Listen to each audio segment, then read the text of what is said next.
Ya Pak Apa? Atan. Aduh, janganlah macam tu. Jangan puji lebih-lebih. Biasanya Pak Atan, comel lah. Aduh. Sekarang ni salah apa? Okey, betul. Betul kan?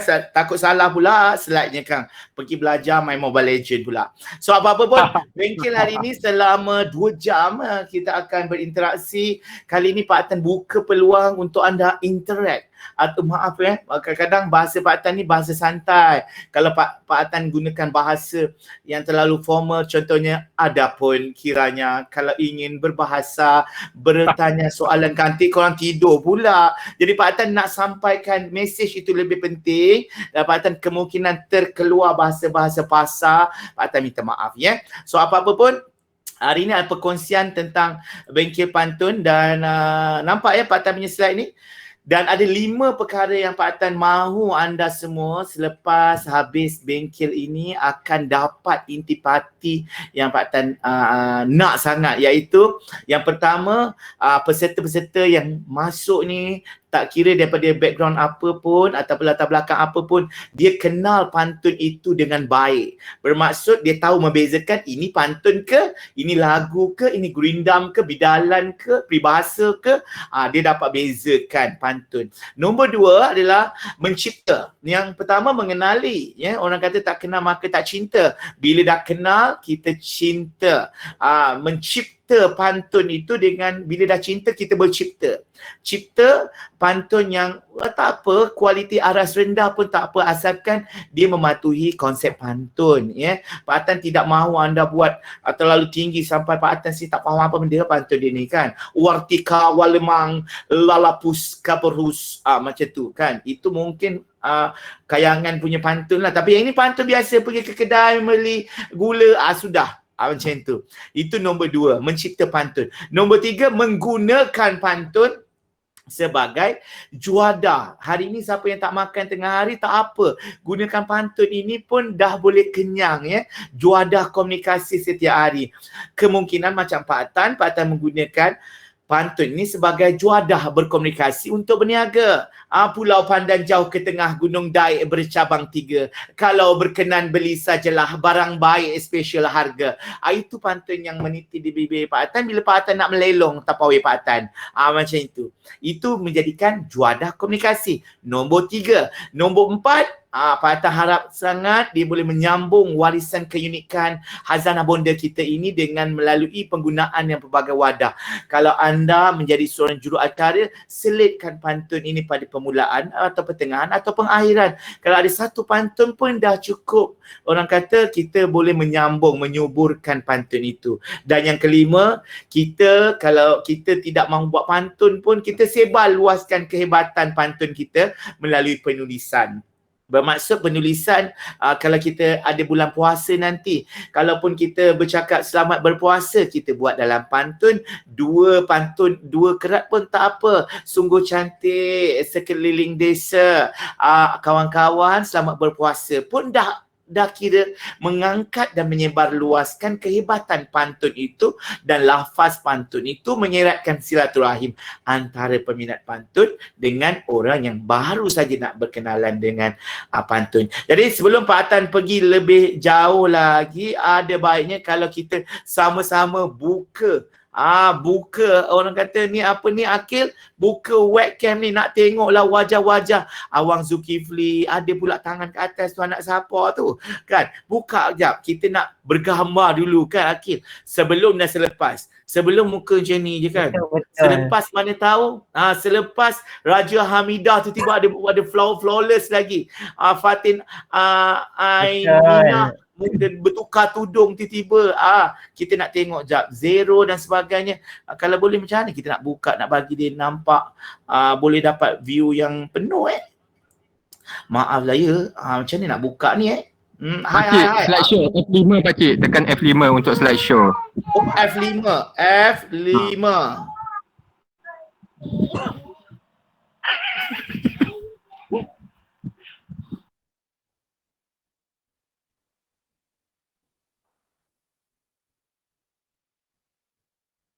Alamak. Nampaknya Pak Atan mungkin terkeluar, tapi tak apa, kita nantikan Ya Allah, F5 terkeluar. Pak Atan, Tak apalah, korang je lah ambilkan gambar Pak Tan. Kita ambilkan gambar ramai-ramai boleh. Okey, tak bersenyum-senyum. Hmm. Amboi, Akil kalau pakai tengkolok tak aci lah Pak Atan tak pakai tengkolok. Kita Okey. pakai sama-sama Pak Atan. Kita pakai sama-sama. Okey, cepat-cepat. Bagi senyuman sikit sebelum kita mulakan ni. Ada 35 orang yang menyaksikan kita ni. Azira, Aimi, okey, lain.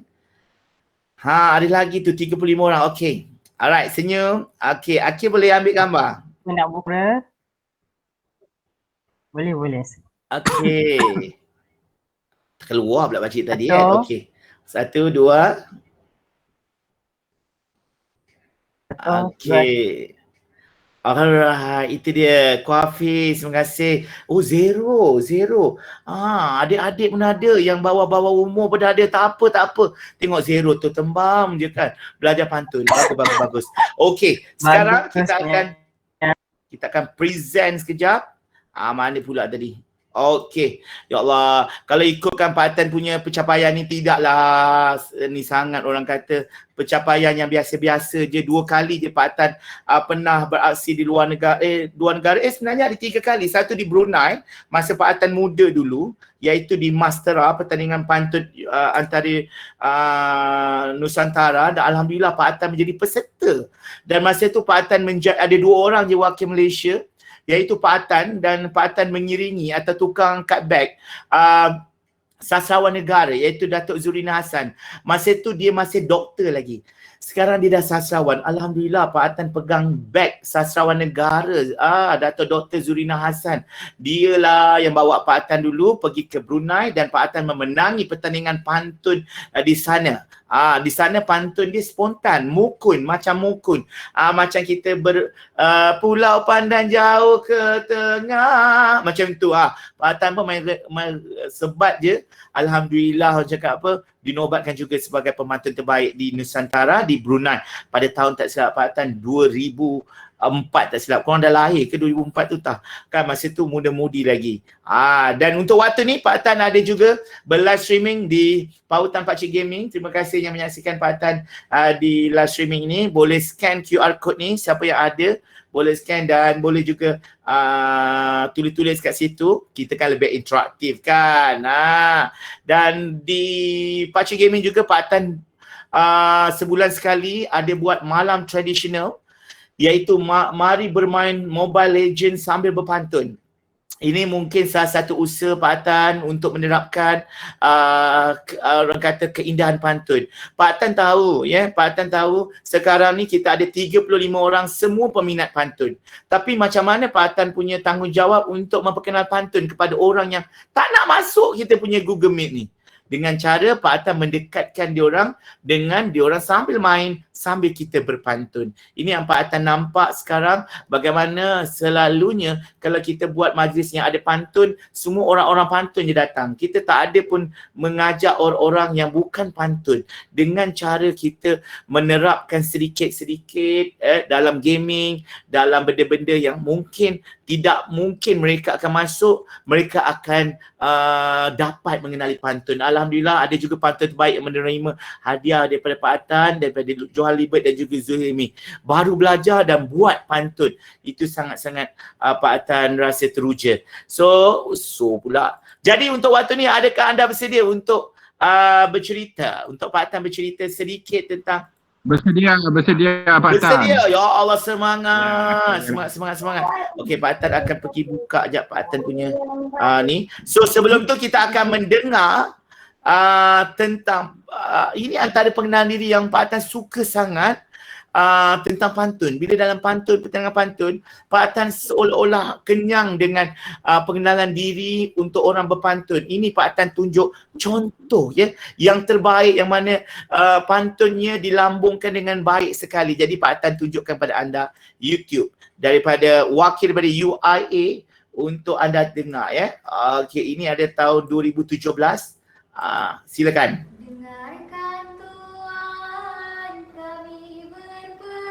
Dengar Putri bertiga Dengar. Dengar Hayati Mohon perhatian penuh diberi.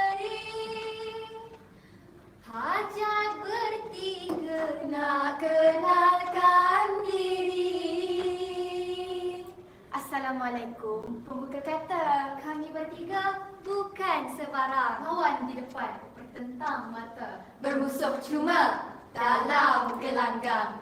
Dinda, andai aku pandai menyanyi, tua, muda, miskin dan kaya, tentu suasana gembira.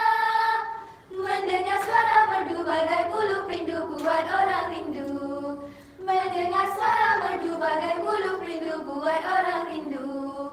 Mendengar suara merdu bagai bulu rindu buat orang rindu. Okey, nak lebih nanti Pak Atan boleh bagi link pautannya ya. Itu antara pantun yang diangkat dengan begitu istimewa di dalam pengenalan diri. Selalu kita pengenalan diri, macam Pak Atan pengenalan diri, baik-baik bertanam nanas, jangan sampai tercucuk duri, baik-baik badan berhias, jangan sampai termakan diri. Macam tu je. Kacukan benih. Pak Atan ingat lagi zaman sekolah dulu, Pak Tan buat pantun ni sebenarnya pantun teruk sangat. Tapi sampai sekarang boleh ingat. Kacukan benih Melayu Jati, Nur Hisham Razali, nama kacukan benih Melayu Jati, apa-apa, Nur Hisham Razali nama diberi. Macam tu, sedapnya. Bagi Pak Tan sangat sedap.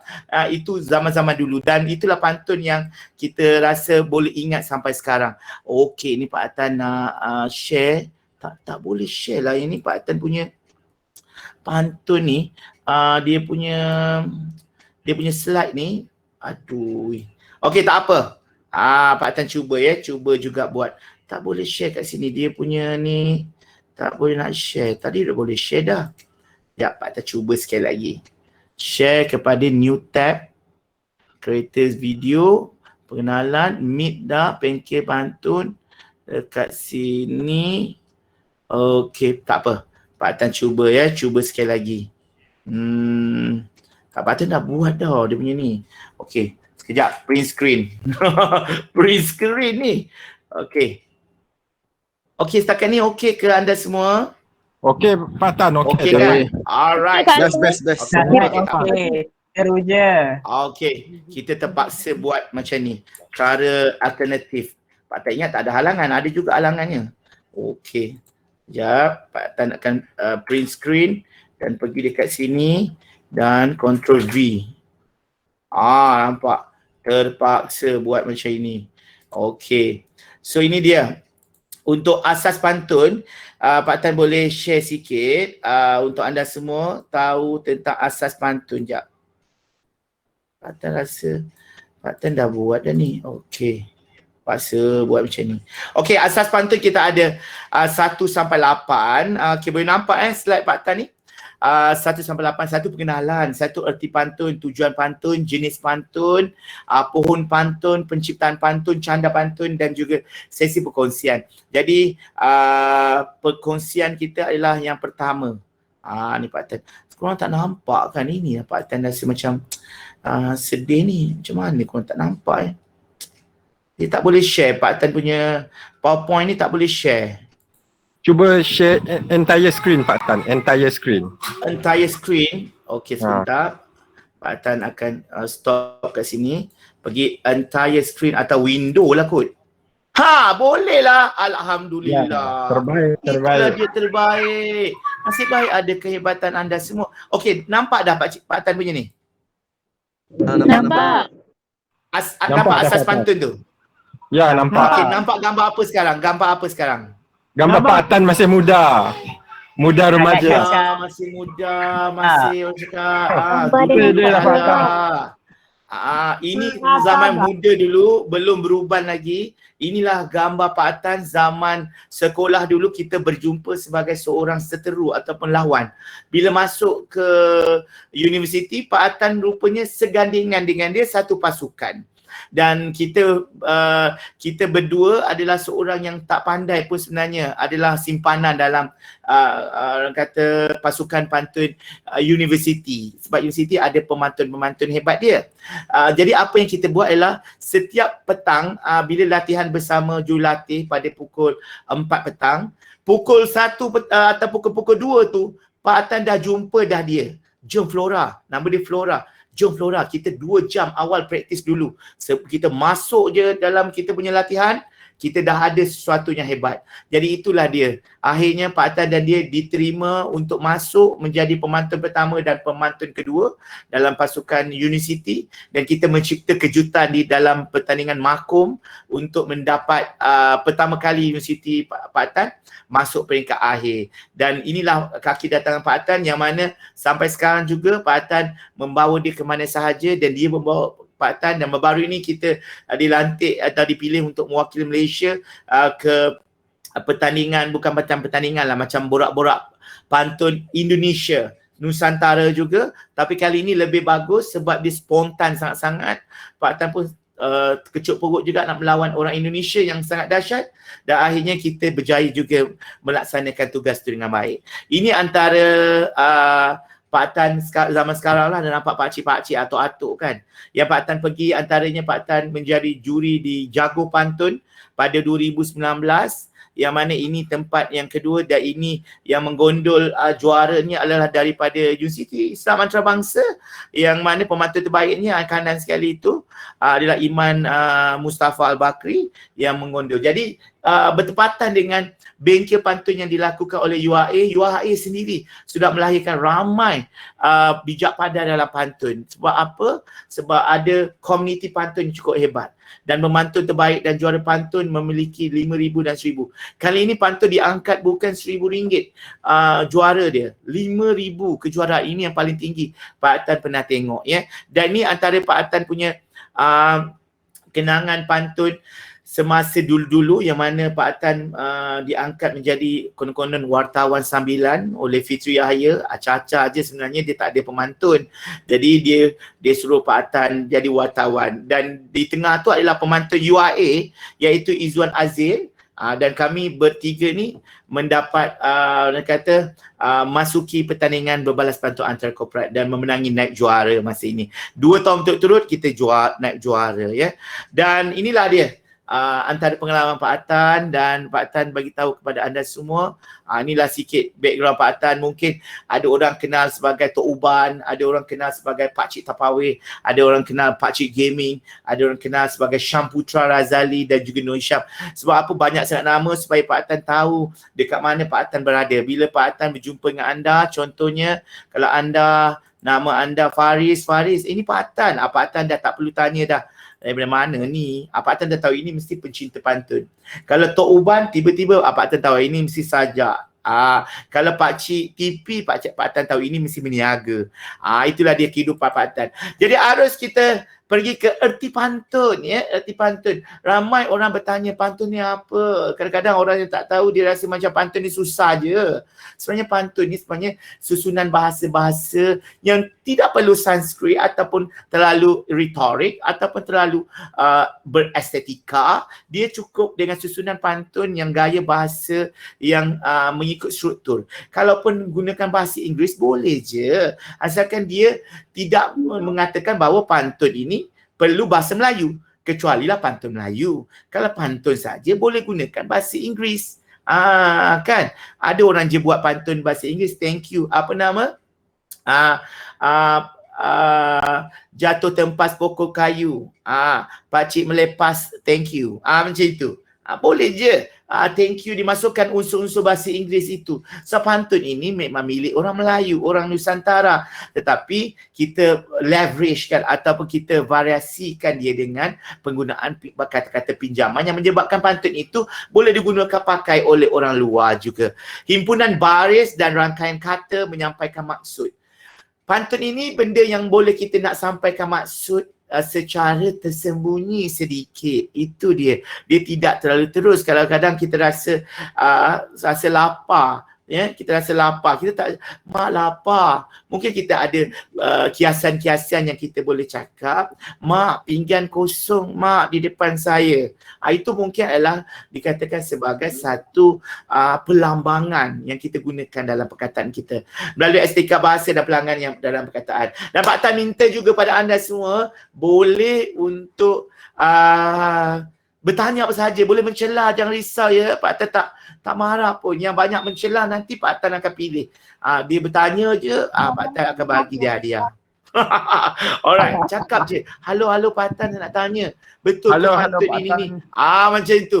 Pak Atan tak kisah. Lagi soalan tu panas, lagi best. Contohnya, Pak Atan, betul ke orang Indonesia cakap pantun ni orang Indonesia punya, orang Malaysia cakap pantun ni Malaysia punya. Mana satu ni Pak Atan? Boleh cakap macam tu. Boleh tanya soalan-soalan yang berbentuk begitu. Pak Atan rasa kita tidak ada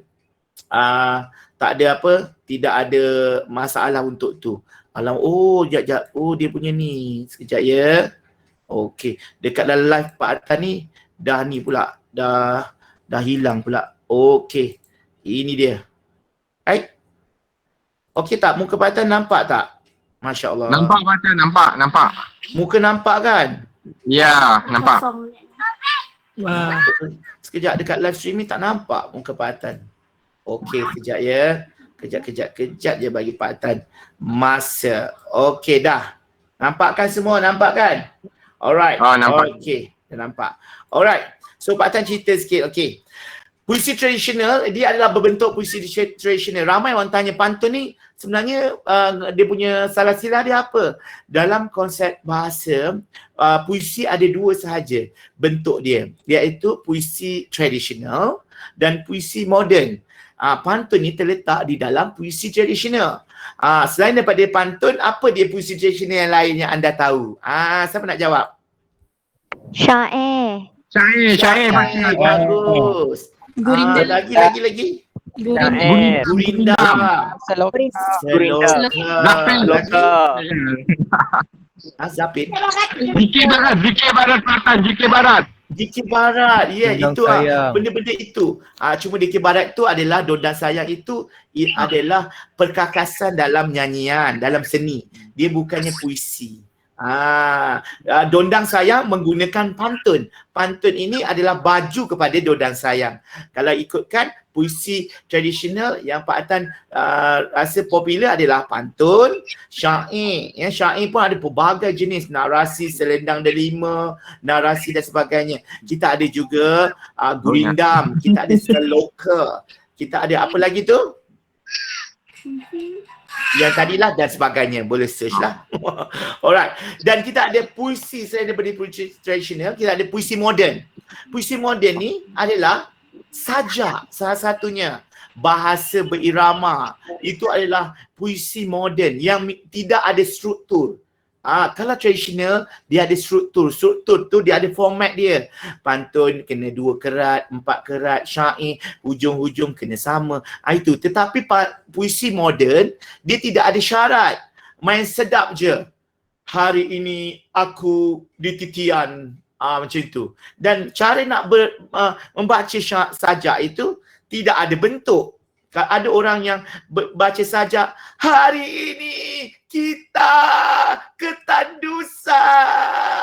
Macam tu mana ada. Pian habis kan. Tak kisah. Tetapi kalau dalam pantun, kita ada penggunaan jeda, penggunaan orang kata bahasa yang ada potong-potong, ada harakat-harakat dia. Itu perbezaan puisi moden dan tradisional. Puisi tradisional ada struktur yang membentuk keindahan. Dan keindahan ini yang dipanggilkan sebagai unik. Dan Pak Atan tempoh hari bersama-sama delegasi Malaysia di dalam online juga masuk dalam pantun yang mana UNESCO telah mengiktiraf pantun sebagai salah satu daripada khazanah dunia. Itu yang telah diciptakan sejarah ini di Indonesia baru-baru ini pada bulan 1. Pak Atan antara peserta yang menjadi wakil Malaysia untuk berpantun. Itu dia. UNESCO pun dah tengok benda ini sebagai satu benda yang unik. Jadi kita sebagai pewarisnya, kita kenalah gunakan pantun ni. Pantun tidak semestinya kena pakai tengkolok dan sebagainya. Buka tengkolok pakai macam ni pun boleh pantun. Kan? Dia bukannya orang kata nak kena ada benda-benda, nak kena pakai baju Melayu boleh pantun. Tak ada. Kadang-kadang pakailah pakai baju sukan pun boleh berpantun. Ini dia erti pantun, susunan ikatan kata. Dia ada ikatan tu. Setiap perkataan tu ada ikatan, dia ada rima dia. Kalau puisi moden, one of the puisi moden adalah macam monolog. Monolog ni dia monolog cerita, tetapi tradisional dia ada rima. Rima itu di hujung-hujung kita ada bunyi dia. Pulau Pandan jauh ke tengah, gunung Daik bercabang 3. Hancur badan dikandung tanah, budi yang baik dikenang juga. Kalau dia dijadikan sajak, boleh. Pulau Pandan jauh ke tengah, gunung Daik bercabang 3. Hancur badan dikandung maaf, dikandung apa? Contoh. Kan, tak ada rima pun. Main sedap dia nak patah ke mana. Macam lagu pun ada patah-patahnya. Bicara minda dengan hati, teng teng teng, jiwa dan raga yang melengkapi, teng teng teng. Dia ada dia punya beat tu. Ya, itulah dalam pantun. 3 aspek ini sahaja ya, adik-adik semua perlu tahu benda ini ya.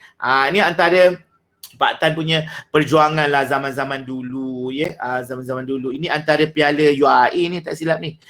Ni Pak Tan ni Flora daripada dulu dah jadi anak dara, jadi mak dara, dah jadi macam ni. Dan yang bestnya Flora berjumpa jodohnya. Ni nombor 3 ni jodoh dia. Jodoh dia Hafiz juga pemantun. Dan dia punya suara dia memang suara orang cakap suara Nordin Ahmad. Buah cempedak di luar pagar. Macam itu suara dia. Habislah Pak Tan dah suara macam ni kan. So setiap orang ada keistimewaan dia. Jadi kita pergi ke nombor 3 ya. Nombor 3. Alright. Apa guna kain batik ni ada Hafiz Zakwan kalau tidak berbaju kasar? Apa guna memandang cantik tetapi hitam budi bahasa? Hitam pula budi bahasa, ditukar ni. Itu pantun yang biasa digunakan di luar, di dalam Google. Dia ambil dalam Google ni, bajet batik ni. Pak Tan tahu sangat tahu. Alright, nombor 3, tujuan pantun. Untuk anda semua kadang-kadang tanya apa tujuan pantun ni? Tujuan pantun ni nak jadi juruacara je ke? Juruacara kahwin je ke? Kain batik, baju pembatik, batik dagang negeri Jawa, abang cantik, adik pun cantik, bagai pinang di belah 2. Takkan itu je nak buat. Sebenarnya tujuan pantun ni kita nak melahirkan hasrat melalui pelambangan yang tidak secara langsung. Ya, kita ada berlapik sikit. Itulah dia menerangkan tentang sifat orang Melayu yang mana bergaduh pun dia berlapik. Jebat di sana. Tuan hamba, nak cakap tuan hamba memang mulut tak ingat, memang mulut mencarut ke apa dia nak cakap, tapi tuan hamba ibarat meletak selumbar di bibir. Macam tu. Saya sakit selumbar di bibir macam tu. Jadi dia secara tak langsung memberikan pelambangan. Dan terus kita tahu itu adalah penuh adab dan santun. Macam tu kadang-kadang bila kita dah pandai pantun, kita sebenarnya menjaga adab juga sebenarnya. Pak Tan pun bila dah berpantun ni, kita macam rasa kita ni ada adab, kita orang Melayu masih ada lagi nilai-nilai kita jagalah ya. Jadi tujuan pantun lain adalah cerminan kepada kepribadian. Kalau orang tu boleh berpantun, dia boleh mencipta pantun, dia ada orang kata kepribadian dan ilmu yang tinggi dan daya pemikiran yang mencipta pantun ini, bukan mudah untuk mencipta pantun. Kalau dah tahu mudah je. Dan ini dikatakan sebagai aras yang tinggi. Seorang yang boleh pantun, dia adalah orang kata ada nilai tinggi ilmu yang agak luar biasa. Nombor 3, menterjemahkan keakraban unsur alam dan interaksinya, menitipkan nasihat. Kita nak berpantun ni, kita boleh sindir menyindir dan kita boleh masukkan nasihat. Unsur-unsur alam tu kita gabung jalinkan. Jadi kita tahu unsur alam itu interaksinya, keakraban alam tu diterjemahkan dekat dalam pantun. Contohnya buah cempedak luar pagar. Walaupun buah cempedak tu adalah buah, tapi dia adalah unsur alam. Jadi kita tahu buah cempedak itu menerangkan tentang apa? Interaksinya menitipkan nasihat. Dan kebanyakan pantun ini adalah menyampaikan nasihat. Bukan orang-orang tua je yang berpantun untuk orang muda, tapi orang muda pun boleh bagi pantun kepada mak ayahnya. Nombor 4, pengguna pantun memberi wangi dan seri kepada penuturnya. Kalau Pak Tan meniaga, Pak Tan cerita, ni harga dia RM20, harga RM30. Pak Tan rasa macam ia agak kosong. Orang semua orang meniaga macam tu. Beli. Ini minyak wangi. RM50. Tapi Pak Tan menggunakan Seri dan wangi dia. Adapun tuan-tuan, adapun kakak-kakak, marilah buat cepedak luar pagar. Kalau tak dapat bergetar-getar macam tu. Contohlah macam tu. Jadi kita menggunakan pantun tu memberikan seri kepada kita untuk melapaskan ucapan itu. Dan kalau kita lihat ucapan yang ada ahli politik ke siapa sahaja yang ada ucapan yang pantun, sudah tentu orang akan apa dia buat tu? Rupanya sedang berpantun. Jadi kalau tidak orang macam bosanlah dia ni punya ucapan ya. Tak ada pun ucapan dekat dunia ni yang tidak membosankan lebih daripada 15 minit. Lebih 15 minit memang bosankan. Sebab tu kejap lagi Pak Atan nak bertanya anda semualah. Mengasah nilai tambah dan daya kreativiti dan kritis pemikiran. Orang yang boleh berpantun, mencipta pantun, dia akan semakin fikirannya akan cepat. Tambah lagi dia boleh buat pantun dekat kepala dia. So umpama dia ada satu tulisan yang menulis kat kepala dia. Jadi Pak Atan nak bertanya pada anda semua, antara 5-nya, hasrat, kepribadian, unsur alam seri dan kritis, yang mana yang anda rasa tujuan pantun yang sangat molek untuk anda? Bolehkah anda tuliskan kat bahagian chat? Bahagian chat tu. Wah, 44 ramainya. Kita ada 6 orang lagi. Nombor 1 Pak Atan, nombor 1. Nombor 1. Siapa tu nombor 1? Boleh Faris Saya Awang. Oh, Awang suka nombor 1. Yang lain? Nombor 5 Ku Hafiz. Dia suka pada pemikiran kritis. Wah, nombor 2 cerminan kepribadian. Faris nombor 4. Wah, nombor 2, nombor 4, nombor 3, nombor 5, nombor 4. Oh, nampaknya nombor 5, nombor 4, nombor 5, nombor 4 ramai. So maksudnya dia memberi wangi dan seri kepada penuturnya. Bukan maksudnya kita berpantun, kita nyanyi wangi. Kalau tak gosok gigi, busuk juga mulut kita. Tapi orang kata wangi tu, walaupun mulut busuk, tapi kalau kita bercakap, wah wanginya. Dia punya perkataan dia, sedapnya dengar. Maksud tu macam tu lah. Pak Tan takut juga kan, orang kata setiap 6 bulan sekali, pergilah cek gigi. Pak Tan di gigi. Okay, alright, 2, 3, okay. Maksudnya tujuan pantun kita berbeza-beza dan berbeza-beza mengikut pentafsiran kita. Ada macam Awang, dia nak melahirkan hasrat, dia kena berlapis-lapis. Ada orang suka direct to the point. Macam Pak Atan, sama macam Awang. Nak melahirkan hasrat tu macam, awak, kita suka kat awak lah. Kita suka kat awak. Kita suka kita kena cakap berlapis. Awak nak tahu tak antara awak dengan bulan? Apa persamaan? Macam itulah dikatakan sebagai melahirkan hasrat. Itu dia. Ramai. Terima kasih. Nur Syura, Sheila, Ku Hafiz, Torikah, Zarif, Aimi, Dini, Syadia, Raja Hamidah, terima kasih. Alright, kita akan pergi seterusnya ya. Ini antara pantun masa Pak Atan, asalnya yang terakhir kot Pak Atan masuk. 2009. Pertandingan berbalap pantun di peringkat negeri Sabah yang melawan juara bertahan 3 kali berturut-turut. Pak Atan tiba-tiba masuk dengan Flora dengan suaminya beraksi di negeri Sabah di di Beaufort masa ni, dan kita memenangi pertandingan. Dan ini antara kenangan yang sangat dahsyat.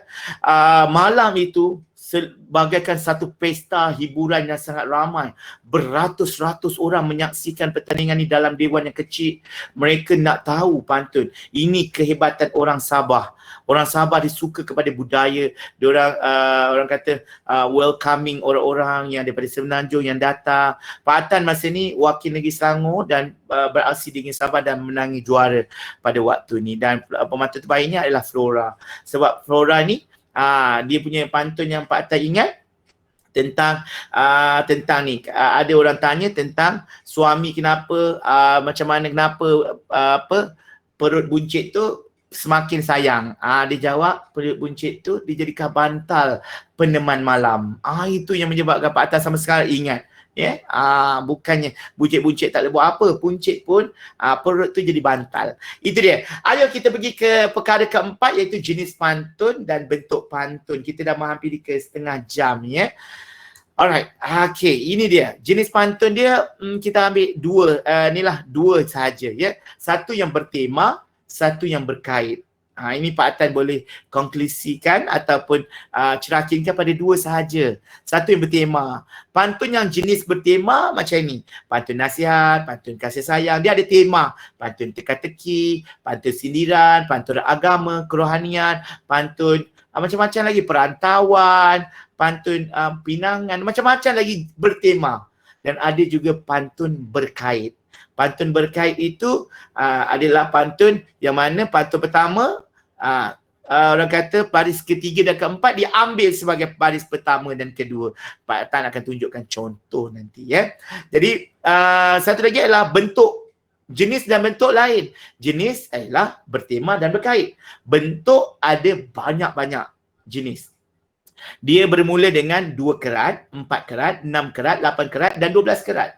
Pak Tan tak pastilah ada beratus-ratus kerat lagi. Sebab nanti nak membaca macam mana ya. Tapi yang paling popular adalah 2 kerat. Siapa kat sini boleh bagi pantun? Tulis kat chatting tu. Orang putih, orang Melayu, terima kasih, thank you. Aduh, itu dia. Betul. Orang putih, orang Melayu. Maksudnya ada terima kasih untuk orang Melayu, thank you untuk orang putih. Jadi nampak baguslah pantun awang tu ada perkaitan dia punya atas dan bawah. Ada lagi yang nak berpantun. Pantun 2 kerat. Ada dekat dalam tu. Zahir macam nak pantun je Zahir. Alah Zahir sama je lah. Gendang kedut, tali kecapi. Siapa tahu? Kenyang perut suka hati. Ayo, kenyang perut suka hati. Okey. Lagi Pak Cik buat ya. Pak pantun ya. Pinggan tak retak, nasi tak dingin. Awang cak awang. Kalau Cik. awak tak nak, saya lagi tak ingin. Ayo, jangan. Betul. Okey, ada satu lagi ni. Siapa dapat jawab ni? Memang bagus ya. Bunga melati, si bunga raya. Lagi? Kalau dah nak mati, jangan beria. Jangan. Aduh, takut Pak Tan. Aduh. Dia kalau bunga melati, si bunga raya, kau nak mati baik bertaubat ya. Itu boleh juga ya. Apa sahaja yang menyampaikan maksud itu 2 kerat. Jadi Pak Tan tunjukkan ni pantun yang menjadi orang kata selalu digunakan. Nampak ya Pak Tan punya paparan di ini tentang pantun 2 kerat? Nampak. Nampak ya? Okey. Siapa nak baca yang pertama? Asyik kumbang je. Bunga tak ada ke? Baca yang pertama tu. Saya cuba Pak Tan. Silakan. Siapa nama? Binasa sebab mulun badan binasa. Tu. Adik-adik siapa tu? Adik siapa tu? Bagusnya. Anak saya tu, anak saya. Oh, okey. Dia dah baca dah sebab buntut santan binasa, sebab mulut badan binasa. Okey. Yang tadi Afika ke siapa nak baca tu yang wanita tadi? Saya. Okey, Afika baca yang kedua, Afika. Sudah gaharu cendana pula, sudah tahu bertanya pula. Ambul dia bertanya pula. Kalau kita berjumpa tu dengan mata-mata macam sudah tahu, bertanya pula. Macam tu. Bila kita ada suntikan intonasi tu nanti Afika, dia akan menjadi lebih pedas. Orang cakap sudah garu cendana pula. Sudah tahu bertanya pula. Macam tu. Pun boleh juga. Kalau Afika tadi, sudah gaharu cendana pula, sudah tahu bertanya pula. Itu pantun yang membaca. Nanti kita akan tengok macam mana kita suntikkan roh untuk mengalunkan pantun supaya dia lebih sampai. Walaupun kita tak tahu maksud dia, contohnya orang luar dia tak tahu bahasa Melayu tu apa. Sawadikap, kakum kap, napa kap tu kap wap. Korang tahu dah itu maksud dia. Maksud dia welcoming. Macam tu. Ya. Yang satu lagi ni. Siapa nak baca yang ketiga ni? Saya nak try Pak Tan. Okey. Dengan intonasi. Silakan Zarif. Paku dulang, paku spray. Paku spray lah. Paku spray. Tak apa permulaan. Memang macam tu. Maaf Pak Tan tergelap pula. Okey, teruskan. Okey, silakan. Paku dulang, paku serpih. Mengata orang, dia yang lebih. Ayo, mengata. Nampak kan? Terasa, tertusuk macam tu. Ngata orang dia lebih. Amboi, nampak tak? Nampak tu bila ada intonasi dia akan nampak betul. Bagus, bagus, bagus. Adik anaknya Awan, Tania, Afika, Tania dan juga Zarif, terima kasih tau. Okey, itu pantun dia gerak. Ni ada lagi pantun dia gerak yang glamour ni. Siapa nak ni? Azira ke mana tahu? Azira, cepatlah Azira. Tu pantun tu. Sila. Lain hulu, lain parang, lain dahulu, lain sekarang. Ambo dia macam dia nak mengata macam mana tu, macam dulu lain sekarang lain lah maksudnya. Betul. Lain. Ni adik Awang ni, anak Awang. Dahulu parang sekarang besi, dahulu sayang sekarang benci. Nak benci kat mana pula tu?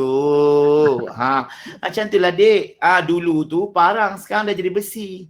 Kan dulu sayang bukan main lagi, sekarang dah benci. Ini adalah pantun yang mungkin orang dah tak gunakan, kadang-kadang tak guna. Tapi Pak Atan selalu dengar ni. Orang-orang nak bergaduh ni. Ni. Silakan siapa nak jawab ni. Kalau siapa nak baca ni. Macam Zarif kalau baca ni mesti takut Pak Atan. Ada ubi, ada batas. Ada hari boleh balas. Awak nak balas apa pula tu? Jangan berdendam dek. Awang bawa tentera. Okey, betul. Itu adalah pantun 2 kerat. Sekarang ni Pak Atan ada pantun 4 kerat pula. Tadi Fatin macam dia nak baca. Fatin. Mana Fatin? Fatin. Ya, saya. Fatin. Silakan Fatin. Baca. Yang biasalah nak buat cepedak ke nak sumo? Saya nak buat cepedak. Okey, silakan. Dengarkan.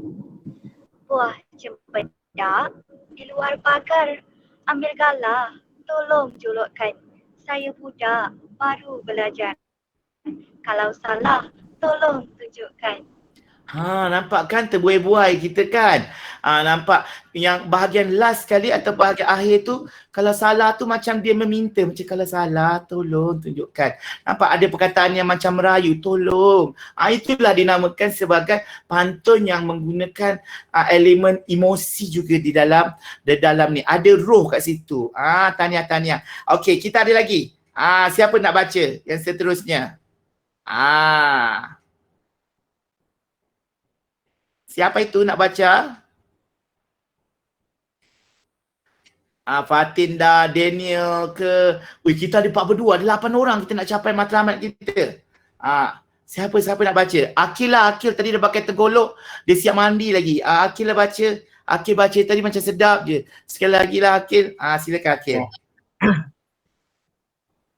Kalau ada sumur di ladang, bolehlah hamba menumpang mandi. Kalau ada umur yang panjang, bolehlah kita berjumpa lagi. Nampak ya macam ceria je, macam walaupun macam sedih-sedih tapi nak jumpa lagi. Okey. Alright, itu dia pantun 4 kerat yang biasa, yang orang kata popular, yang selalu digunakan. Kalau kita nak minta tolong orang, kita cakap pantun buah cepedak ni lah. Kalau kita nak berpisah, kita cakap lah kalau ada sumur di ladang. Ini memang selalu ada dalam pantun-pantun. Ada mangga, ada Pak Atan. Ada mangga, ada Pak Atan. Alamak. Okey, itu dia. Alright. Ini dia. Pantun yang biasa juga digunakan. Tapi Pak Atan dah kadang-kadang Pak Atan main tukarkan bawah dia, sebenarnya tak boleh. Sebab pembinaan pantun ini, pembayang dia bukan main sedap je. Tapi sebabkan Pak Atan ni nak komersialkan pantun ni dalam perniagaan, Pak Atan tukar yang tadi. Pisang emas di bawah belayar ni Pak Atan tukar juga. Tapi boleh baca. Siapa nak baca ni? Nurul, Syah Daniel, ada ke? Siapa di sini nak? Dini Aiman ke? Syura ke? Kuafiz, apa yang sentap tu? Pembera, pembiru. Jangan marah, I love you. Betul. Itu pun bantu 2 kerat. Lagi-lagi Hanim, ada Hanim sini? Tak ada. Siapa lagi baca? Zarif, boleh baca tak Zarif untuk pantun 4 kerat pula? Boleh. Okey, silakan pisang emas. Pisang emas di bawah berlayar, masak sebiji di atas peti. hutang emas boleh dibayar, hutang budi dibawa mati. Aduh, sedap tu kan. Itu mungkin boleh kalau dalam radio lah. Pantun 4 keras. 4 kerat. Macam tu. Tapi kalau kita nak menyampaikan Zarif ya, pembacaan dia macam pisang emas di bawah belayar. Boleh juga nak pantun macam Fatin tadi pun boleh. Dan macam Zarif tu pun boleh. Tetapi pantun tidak dibakukan sebab pantun ini dia asalnya kita katakan menggunakan sebutan Melayu Riau. Jadi kita jangan macam bukan saya, dia saya. Cerita pisang emas di bawah belayar, masak sebiji di atas peti, hutang emas boleh dibayar, hutang budi dibawa mati.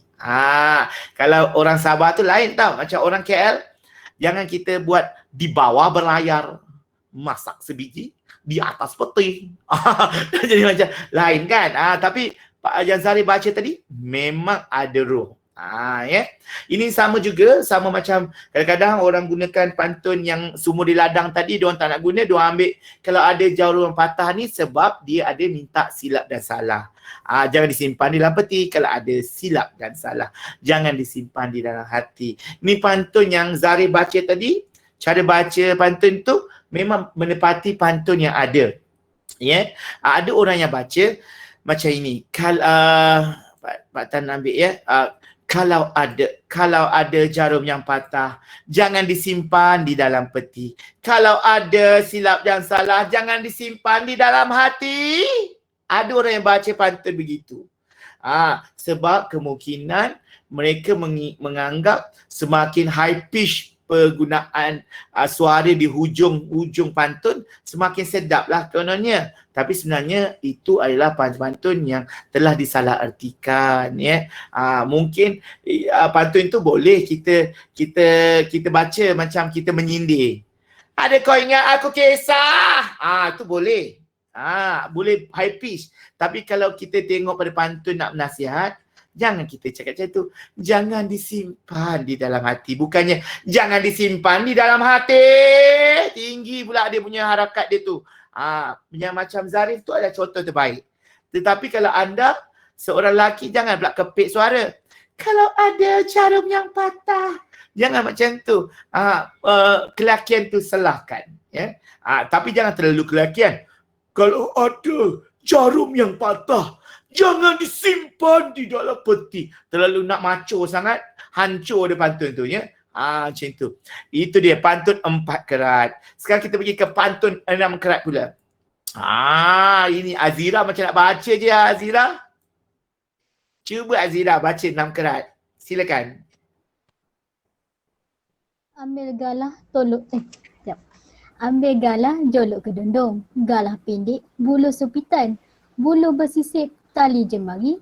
Bukan salah ibu mengandung. Sudah takdir, sudah suratan, sudah nasib jadi begini. Tadi dah habis-habis nampak macam nak ending. Ada lagi kan? Dia sebenarnya 3-3. Ambil galah jolok ke dondong, galah pendek bulu sumpitan, bulu bersisip tali jemari. Stop situ. Bukan salah ibu mengandung. Sudah takdir, sudah suratan, sudah nasib jadi begini. Ini pantun Nagrak bukan pakcik yang Pak Atan yang cipta ni. Pak Atan pun ambil dekat internet. Pantun yang popular untuk 6 kerat. Okey. Ini 6 kerat lagi. Kalau kita lihat kat sini, antara Zarif dengan Akil, siapa nak baca? Ada tak? Saya nak baca. Siapa nama? Awang ya? Ya. Sila Awang, 6 kerat.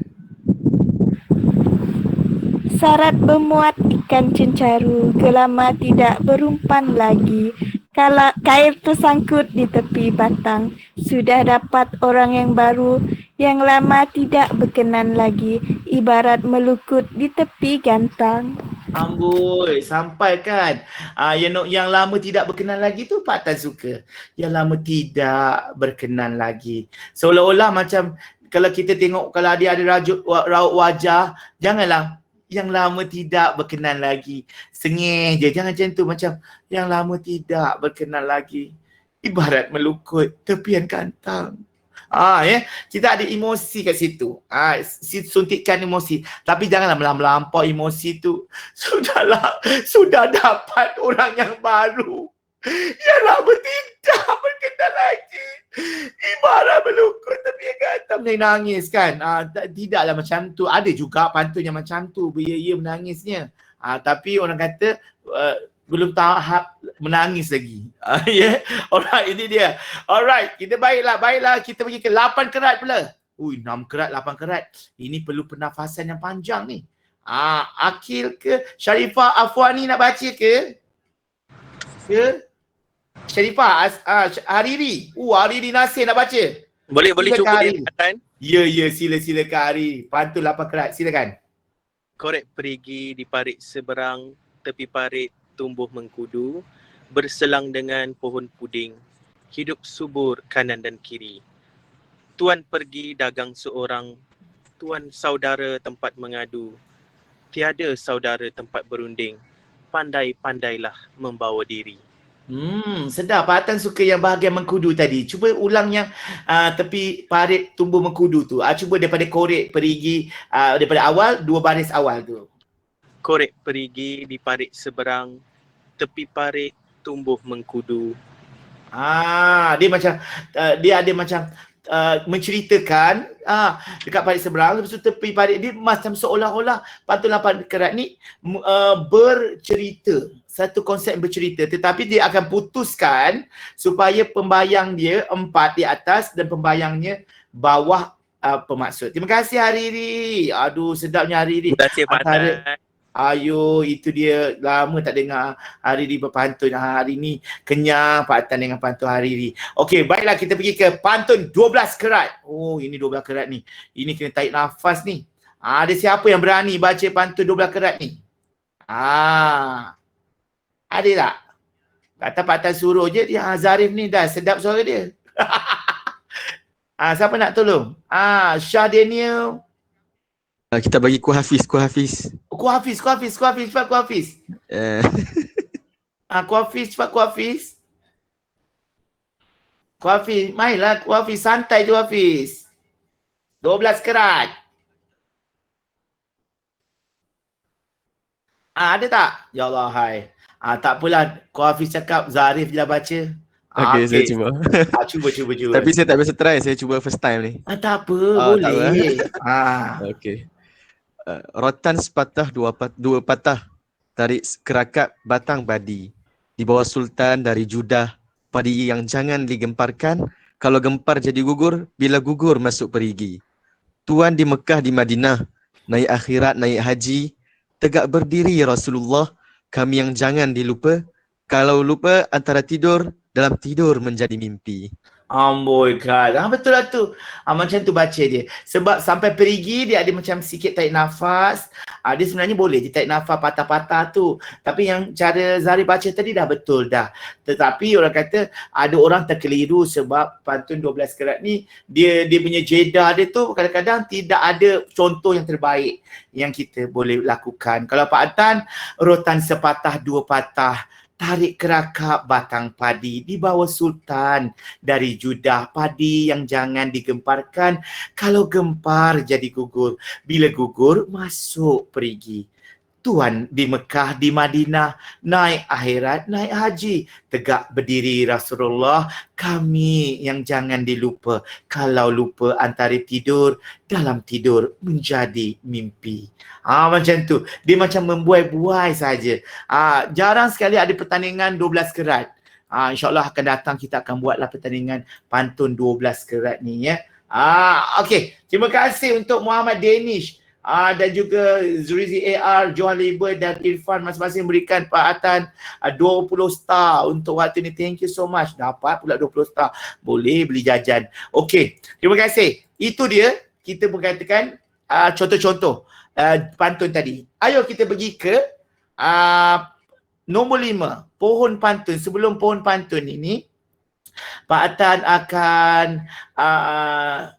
kita akan pergi ke ni lah. Kita tengok perkenalan diri yang lain ya. Perkenalan diri yang lain. Pak Atan juga suka untuk mendengar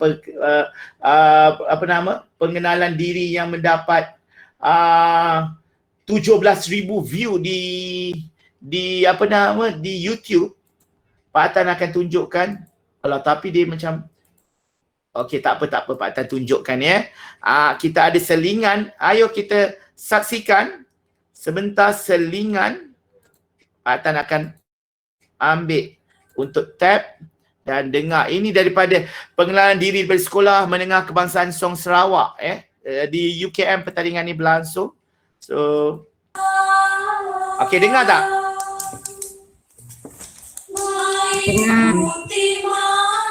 Mari ku dendang hati rindu pada Cik Abang.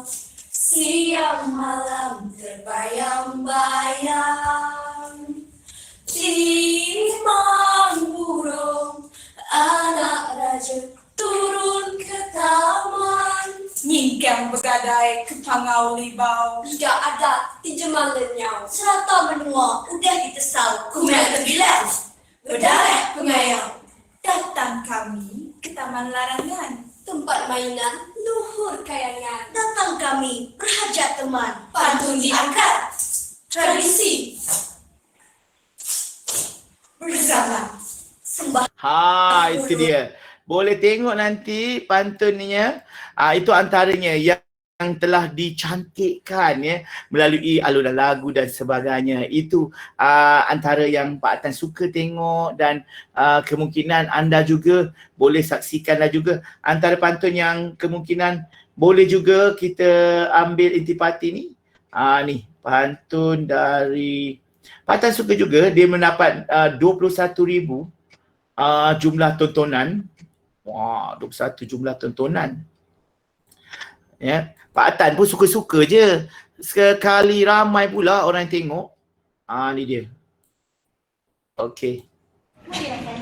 Mari tidak awan berbulung tuan di hari payah, mari payah dalam jambangan termungkin. Buka bicara, terbang serindi tuan dengan kediri, singgah di kayu, di rumpun kayu. Kasih meniti tuan masa tak jadi, walau bertahun rindu menanggung rindu.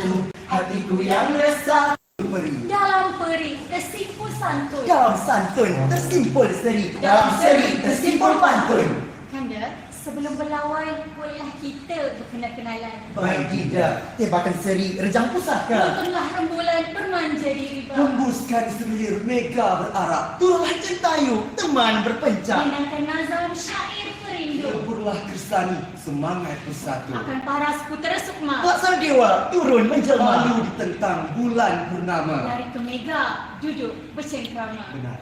Okey, itu antaranya yang kalau tengok mereka bukan satu hari dua hari persiapannya sebab kolaborasi mereka menuntut kesefahaman antara pasukan. Kalau dulu pemantun-mantun mengenalkan diri satu pantun satu orang, tetapi zaman sudah berubah, kemungkinan mereka sudah ada inovasi dalam penyampaian pantun. Nanti kita akan pergi tengok penyampaian pantun. Sekarang Pak Atan akan masuk ke bahagian seterusnya.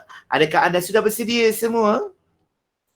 Sudah. Dah satu jam kita ya? Sudah. Aduh, dah satu jam kita rupanya.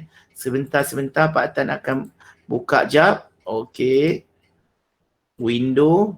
Pergi ambil kat sini. Alright. Okey. Okey.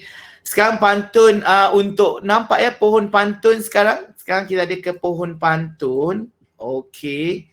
Pohon pantun. Okey. Inilah dia pohon pantun yang kita nak sangat dah ada 1 jam cerita macam nak gerak. Inilah nombor 5 ni yang paling penting sekarang. Dalam 5 aspek dalam pohon pantun yang kita perlu melihat. Iaitu nombor 1 iaitu baris dan rangkap. Dalam pantun yang biasa digunakan dalam pertandingan atau kelaziman pantun 4 kerat, dia mempunyai 4 baris ya, iaitu 2 baris atas itu dipanggil sebagai pembayang atau orang-orang lama panggil sampiran. Sampiran ini adalah satu bayangan kepada yang bawah.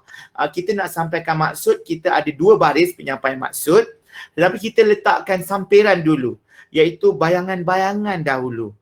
Supaya orang akan tertanya-tanya apalah yang dia sedang buat ni. Jadi Pak Atan nak membayangkan ya, akan baca satu, cuba untuk buat pembayang.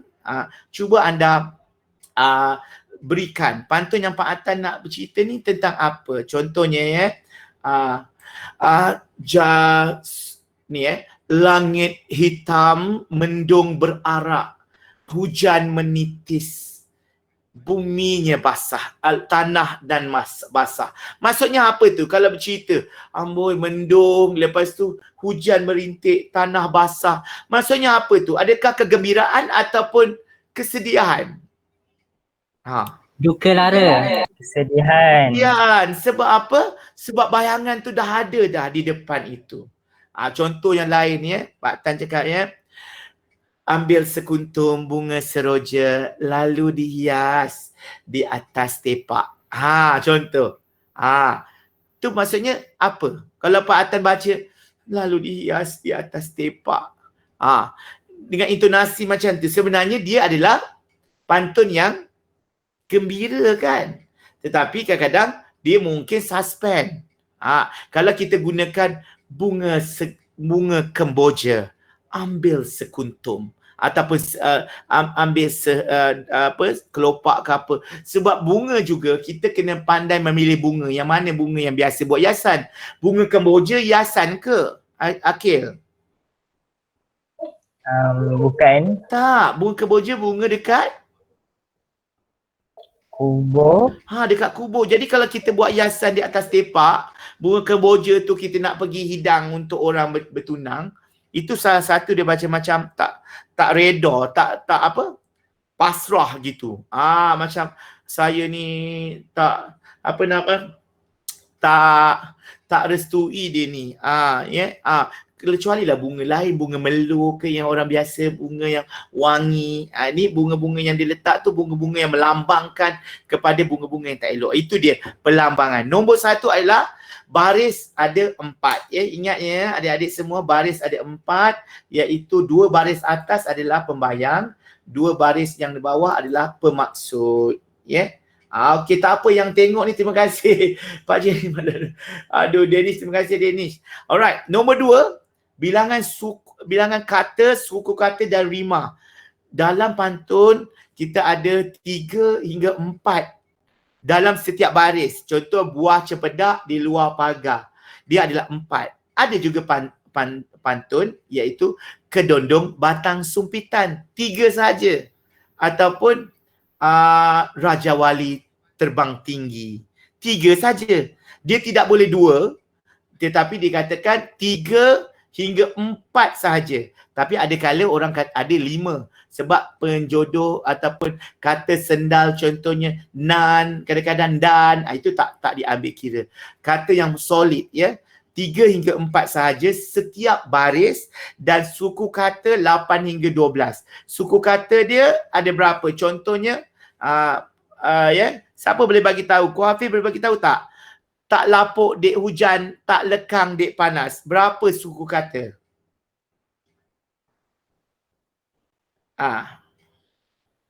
Perkataan tak lapuk dek hujan, perkataan dia macam banyak. Sebenarnya tak tu tak ada ambil kira. Lapuk, hujan, lekang, panas. Ada 4 saja. Cuma dia ada penambahan yang orang kata seri, penyendal tu. Itu kita ambil kira lah. Sebenarnya banyak perkataan tu. Tapi dari segi dia punya suku kata, kita kena kira. Berapa tu Akil? Dah kira Akil? 14 ke? Berapa? 12. Dia 12. Dia ngam-ngam. Tak 12. lapuk. Ni macam ni nak kira. Tak lapuk dek hujan, tak lekang dek panas. 12. Buah cempedak di luar pagar. Buah cempedak di luar pagar. 10. So bermaksud dia mematuhi etika 8 hingga 12 suku kata. 8 hingga 12 suku kata. Dekat live streaming Pak Atan dah tak ramai orang tengok. Aduh, kenapa semua mungkin dah masuk dekat dalam kita. Tak apa ya. Kita berjuang ya. Kita orang seni ni berjuang ya. Kita lah siapa lagi nak martabatkan kita punya ni. kalau bukan kita ya. Ada nombor 3, nombor 2 lagi, dia ada rima, pola rima dia ujung dia kena ada AB. Ini yang Pak Tan tengok ramai media massa dah banyak silap. Dia A belakang dia. Ya, contohnya hari ini hari yang ceria, hari ini hari Selasa, marilah kita bersukaria, kan kita nak masuk bulan puasa. Dia letakkan situ sebagai pantun. Memang dia tidak salah, tetapi pantun yang betul mematuhi AB. Barulah cantik penggunaan rima dia. Bunyi rima tu nampak ya. Buah cempedak di luar pagar, ga belakang dia. Itu rima. Ambil galah tolong jolokkan, kan. Gar dengan kan. Saya budak baru belajar. Tadi atas nombor 1 dan nombor 3 sama. Itu dia. Inilah kita panggil sebagai AB. Ramai orang tak tahu AB tu apa, Pak Tan. AB tu adalah hujung-hujung yang sama. Ya, itu rima.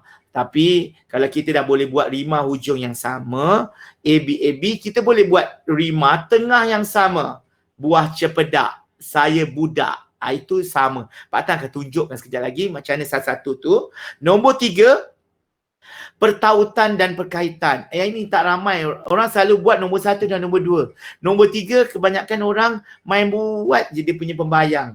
Contohnya bawah dia cerita pasal hari ini hari Sabtu, marilah kita menonton wayang macam tu ya. Tu main sedap je dia macam mari berjalan berbatu-batu, terjumpa pula si bayang-bayang. Si bayang-bayang pula. Berbayang-bayang. Dia main sedap je. Dia buat pembayang tu walaupun sama, hari ini hari Sabtu, mari kita menonton wayang.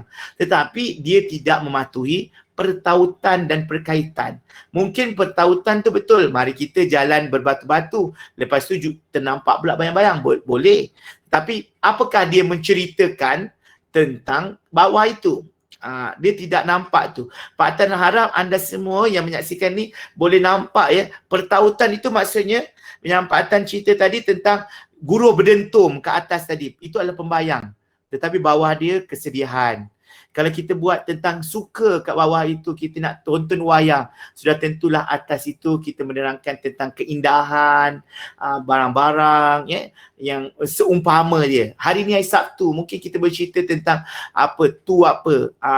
hari pakai sepatu cantik, melituk bayang ke apa ke, nampak ada orang kata Sabtu dan sepatu tadi nampak ada kesaksian dia. Itu dia. Nombor 4, pemilihan diksi. Diksi ni adalah perkataan saja. Pak Tan letak diksi. Diksi ni sama juga orang kata perkataan. Estetika dan maksud. Ya, estetika tu keindahan dan maksud. Ramai orang yang tidak memilih diksi yang betul. Dia ada orang yang menggunakan perkataan, contohnya kalau perkataan yang sama tapi tidak serupa. Contoh kita cakap sedih. Ada orang guna sedih. Ada orang guna pilu. Ada orang guna apa lagi sedih? Sedih, pilu. Gundah. Gundah, yes. Gundah. Kenapa? Yes, kenapa Ernie Zakri tu dia tidak menggunakan nama tajuk lagu dia sedih? Sebab sedih itu dia tidak sampai gundah tau. Gundah gulana macam gundah tu terlalu dalam. Ada lagi yang terlalu dalam lagi. Apa lagi? Derita. Itu macam derita tu dia siap-siap. Setiap perkataan itu walaupun orang kata apa? Menerangkan maksud sama tetapi dia penggunaan yang berbeza. Kalau belakang tu derita, mungkin atas dia luka. Berkaitan luka. So perumpamaan itu yang kita perlu buat. Gundah, sedaplah pandai Akil ya. Gundah, resah, gelisah, benda tu ya. Dan yang ramai orang tak nampak adalah nombor 5, iaitu memasukkan nilai di dalam pantun. Terima kasih Amirul dan juga Alfin, Zarif juga terima kasih. Memasukkan nilai dan falsafah. Kadang-kadang dia buat pantun tu dia tak ada falsafah. Falsafah tu maksudnya nilai yang dia nak terapkan ya. Adakah nilai hormat menghormati, apakah nilai falsafah dia jangan menderhaka kepada ibu, macam tu, ada nilai di sebalik tu. Ayo kita lihat contoh-contoh pantun memandangkan kita dah 4.12. Ayo. Okey kejap ya. Pak Tan bagi contoh ini yang ni kan. Ni contoh dia. Okey, nampak ya. Buah cempedak luar pagar, ambil galah tolong jolokkan. Ini dia 4 baris yang warna hitam tu adalah Pak Atan harap dekat bahagian ni nampaklah Pak Atan punya ni jap ya. Pak Atan akan sharekan jap. Sian dekat dalam ni patutlah diorang tak ni. Diorang tak nampak Pak Atan punya ni. Jap. Pak Atan buat kat sini. Kenapa tu? Okey, ni dia. Baru dah nampak. Allah Akbar. Kenapa lah tak ada orang cerita. Okey ni. Warna hitam tu adalah baris pembayang. Warna purple itu adalah pemaksud dia. Dan inilah dikatakan sebagai yang dikatakan 4 baris, 4 perkataan tadi. Buah 1 perkataan, cempedak 1, di luar 1, pagar 1. Jadi 4 perkataan, 4. Kalau kita lihat kat sini, ini baris dah rangkap. 2 baris, 2 sampiran. Lepas itu kita akan lihat dekat sini. 3 hingga 4 setiap baris. Buah cempedak luar pagar, 4 perkataan, ambil galah tolong jolokkan 9 suku kata. Kita mematuhi 8 hingga 12. Jangan sampai kurang daripada 8. Contohnya, terima kasih. Macam tu je. Dah. Terima kasih. 5. Tak cukup. Tak cukup, kita tak nampak dia sebagai satu pantun yang bagus. Ya, tambahlah. Adapun saya berterima kasih. Kan lebih molek macam tu. Ini dikatakan kata dan suku kata. Mari kita tengok pula pertautan. Pertautan antara buah cempedak di luar pagar. Buah cempedak. Kalau kita lihat kat sini. Pak Tan tunjuk. Ni buah cempedak. Buah cempedak. Kalau kita lihat buah cempedak ni bau dia sedap je ya. Kenapa dia pilih buah cempedak? Kenapa tak pilih buah durian ke buah apa? Memang nak samakan cempedak AD ni. Tetapi kita melihatkan sebagai buah cempedak dia sebagai saya budak. Buah cempedak ni yang wangi, yang macam suci adalah budak. Kenapa digunakan sini tidak aku budak? Kenapa saya budak? Lebih santun, saya budak. Dia menggunakan perkataan budak. Budak ini selalunya yang kurang ilmu. Sebab budak-budak masih kecil ya. Budak, dia tak cakap saya remaja baru belajar. Tak boleh. Dia gunakan saya budak. Dia bertepatan dengan perlambangan kepada buah cempedak tadi. Kita nak ambil buah cempedak yang wangi sangat tu. Tapi sayangnya buah cempedak itu di luar pagar. Kalau kita nak di luar pagar, kenapa tak ditulis itu di dalam pagar? Sebab buah cempedak ini dikatakan kita nak dapatkan sesuatu yang berharga. Inilah dikatakan ilmu.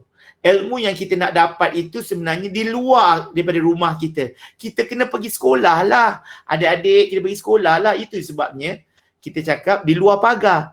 Penggunaan diksi di luar itu bertepat. Sebab nak cari ilmu perlu di luar rumah. Jadi buah cempedak ni ada kat luar pagar, bukan milik kita. Sebab ilmu itu bukan milik kita. Ilmu itu milik cikgu. Jadi kita terpaksa ambil galah, tolong jolokkan. Satu kesilapan pula. Buah cempedak ni bukannya tinggi berbenarnya.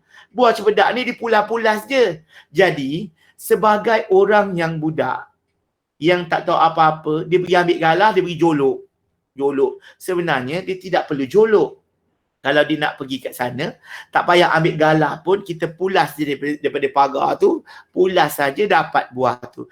Jadi kesilapan dekat sini, bukan pantun itu silap, pantun itu sengaja membuat kesilapan. Ambil galah, tolong jolokkan. Dahlah ambil galah, tolong jolok lagi. Kesilapan. Jadi itulah dikatakan sebagai budak yang dikatakan budak buah cempedak tadi. Dia baru nak belajar. Sebabkan dia salah tu, tolonglah tunjukkan. Tunjuk dan jolok benda yang sama. Macam ini. Ini jolok. Tunjuk begini. Jadi tepat sangat pantun ini. Pantun legend orang panggil. Yang mana begitu hebat. Galah dan salah. Memang salah sebab galah itu bukan yang perlu diambil galah. Jadi memang tepat. Kalau orang tu baca buah cempedak di luar pagar, ambil galah tolong jolokkan. Dia stop sampai situ, kita dah tahu dah. Oh, dia ni nak ambil buah cempedak. Seumpama macam nak ambil ilmu ni. Tapi salah dia ni, cara dia ni. Buah cempedak ni tak boleh jolok. Dia bukannya jolok. Dia mungkin, dia kena pulas-pulas buahnya. Kat situ dah nampak pertautan dan berkaitan. Ya. Kalau yang tidak berkait, buah cempedak di luar pagar, burung helang terbang melayang, itu tidak bertaut. Ya. Itu ataupun buah cempedak di luar pagar, turun sultan pergi ke pekan. Apa kaitan buah cempedak tu dengan sultan? Tak ada kaitan. Itu pertautan yang tidak logik, tetapi mematuhi 1 dan 2 dari segi rima. Okey? Setakat ni okey lagi ke kurang? Ke dah? Okey, Okey pakcik, terbaik lagi. Kan? Gitu. Okey, bagus. Ayu, takut. Patah. Nampak kan macam mana kehebatan pantun lama ni? Ya, pantun lama ni hebat betul. Okey, nombor 5. Inilah dikatakan sebagai pemilihan diksi. Yang di luar tadi, dikatakan di luar. Kenapa tak cakap di apa, boleh dia di atas pagar ke, di dalam pagar, kenapa tak tolong pulaskan ataupun tolong ungkitkan, congkil ke, tolong jolok, sebab jolok adalah istilah menunjuk. So bawah dia tunjuk. Budak cempedak, itu pemilihan diksi. Kenapa dia gunakan budak? Sebab estetika pada budak. Budak ini kadang-kadang kita tak sesuai gunakan kepada perkataan pantun-pantun lain. Ada juga orang gunakan budak kepada kanak-kanak. Ada. Ataupun anak kecil. Itu lebih sopan. Macam itu. Jadi inilah dia pemilihan estetika. Dan yang terakhir iaitu dikatakan nilai dan falsafah. Setiap baris tu ada nilai dia. Buah cempedak di luar pagar ni menceritakan susah payahnya lah hai. Buah cempedak ni dah kenapa buah cempedak dia kat luar pagar. Nilai dia adalah susah payah. Ambil galah, tolong jolokkan. Dah lah ambil galah, dia suruhnya orang tolong. Jadi mohon bantuan kak, bang, tolonglah jolokkan. Dia mohon bantuan. Falsafah yang wujud dalam baris ini adalah mohon bantuan.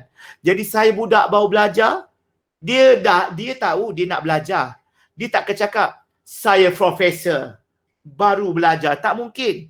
Dia mesti cakap saya ni orang miskin, serba kekurangan adanya. Nampak? Dia rendah diri. Falsafah yang wujud kat sini adalah rendah diri. Bukannya membongak je kerjanya, sembang hari je kan. Dia merendah diri. Dan yang keempat adalah kalau salah tolong tunjukkan. Dia berguru. Kalau salah tolong tunjukkan, berguru kepada orang lain. Itu falsafah dia. Kalau dah tak pandai-pandai, pergilah berguru dengan YouTube ke, dengan apa ke. Ini kita buat sabrono. Sampai sudah tak pandai. Itu dia punya falsafah. Nilai yang ada adalah, orang kata, nilai bergurulah anda. Sampai orang cakap, bergurulah anda walaupun menuntut ilmu tu, walaupun sampai ke negeri China. Begitu jauh. Macam tu. Setakat ni okey ke? Ke nak sakut lu? Naik dulu. Cik Awang, disokot dulu.